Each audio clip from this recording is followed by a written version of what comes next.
February 6ರಿಂದ budget ಅಧಿವೇಶನ ಆರಂಭವಾಗಲಿದ್ದು ಈ ಹೊತ್ತಿನಲ್ಲೇ ಮಾಜಿ ಸಚಿವ ಆರ್ ಅಶೋಕ್ ಹೊಸದೊಂದು ಬಾಂಬ್ ಸಿಡಿಸಿದ್ದಾರೆ. ಮೈತ್ರಿ ಸರ್ಕಾರದ ಮುಖ್ಯಮಂತ್ರಿ ಎಚ್.ಡಿ. ಕುಮಾರಸ್ವಾಮಿ ಬಜೆಟ್ ಮಂಡಿಸುವುದರ ಬಗ್ಗೆ ಅನುಮಾನ ಮೂಡಿದೆ. ಆಡಳಿತ ಪಕ್ಷದ ಶಾಸಕರೇ ಕೈಗೆ ಸಿಗದೆ ಓಡಿ ಹೋಗ್ತಾ ಇದ್ದಾರೆ. ಅವರೇ ಮುಖ್ಯಮಂತ್ರಿ ಮೇಲೆ ಇರುವ ವಿರೋಧದಿಂದಾಗಿ ಕೈಗೆ ಸಿಗ್ತಾ ಇಲ್ಲ ಎಂದು ಬಿಜೆಪಿ ಮುಖಂಡ ಮಾಜಿ ಉಪಮುಖ್ಯಮಂತ್ರಿ ಆರ್ ಅಶೋಕ್ ಹೇಳಿದ್ದಾರೆ. ಒಂದು ವೇಳೆ ದೋಸ್ತಿ ಸರ್ಕಾರದಲ್ಲಿ ಶಾಸಕರು ರಾಜೀನಾಮೆ ನೀಡಿದ್ರೆ ನಾವು ಅದನ್ನು ಬಳಸಿಕೊಂಡು ಸರ್ಕಾರ ರಚನೆಗೆ ಪ್ರಯತ್ನಿಸುತ್ತೇವೆ. ನಾವೇನು ರಾಜಕೀಯ ಸನ್ಯಾಸಿಗಳಲ್ಲ. ನಾವು ಸರ್ಕಾರವನ್ನು ಬೀಳಿಸಲು ಹೋಗೋದೂ ಇಲ್ಲ. ಬಿದ್ರೆ ಸರ್ಕಾರ ರಚಿಸುತ್ತೇವೆ ಎಂದು ಅವರು ಸ್ಪಷ್ಟನೆ ನೀಡಿದ್ರು. ಈ ಸರ್ಕಾರ ಇರುತ್ತದೆಯೋ ಇಲ್ಲವೋ ಎಂಬುದು ಯಾರಿಗೂ ಗೊತ್ತಿಲ್ಲ. ಆಡಳಿತ ಪಕ್ಷದವರಿಗೂ ಗೊತ್ತಿಲ್ಲ. ಬಿಜೆಪಿಯವರಿಗೂ ಗೊತ್ತಿಲ್ಲ. ಸುಮ್ಮನೆ ನಮ್ಮ ಮೇಲೆ ಗೂಬೆ ಕೂರಿಸುತ್ತಿದ್ದಾರೆ. ಕಾಂಗ್ರೆಸ್ಸಿನ 20ರಿಂದ 25 ಶಾಸಕರು ಹಾಗೂ ಜೆಡಿಎಸ್ನ ಕೆಲವು ಶಾಸಕರು ಕೈಗೆ ಸಿಗದೆ ಓಡಿ ಹೋಗ್ತಾ ಇದ್ದಾರೆ. ಮುಖ್ಯಮಂತ್ರಿ ಕುಮಾರಸ್ವಾಮಿ ಬಜೆಟ್ ಮಂಡಿಸುವುದೇ ಅನುಮಾನ ಎಂದು ಆರ್ ಅಶೋಕ್ ಹೊಸ ಬಾಂಬ್ ಸ್ಫೋಟಿಸಿದ್ದಾರೆ. ನಾವೇನು ರಾಜಕೀಯ ಸನ್ಯಾಸಿಗಳಲ್ಲ. ಮೈತ್ರಿ ಪಕ್ಷದ ಶಾಸಕರು ರಾಜೀನಾಮೆ ಕೊಟ್ರೆ ನಾವು ಒಂದ್ ಕೈ ನೋಡ್ಕೋತೀವಿ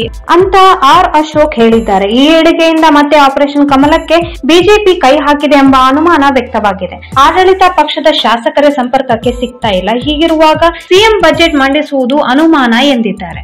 ಈ ವಿಡಿಯೋ ನಿಮಗೆ ಇಷ್ಟವಾದಲ್ಲಿ ಲೈಕ್ ಮಾಡಿ, ಶೇರ್ ಮಾಡಿ, ಸಬ್ಸ್ಕ್ರೈಬ್ ಮಾಡಿ.